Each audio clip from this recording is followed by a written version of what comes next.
শূন্য। উহুদের ময়দানে রক্ত ঝরালে দ্বীন কায়েমের জন্য, পাথর বুকে ফুটালে মনুষ্য জাতি ছিল শূন্য।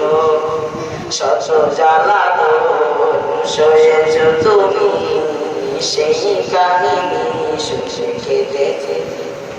শত জ্বালা সয়েছ তুমি, সেই কাহিনী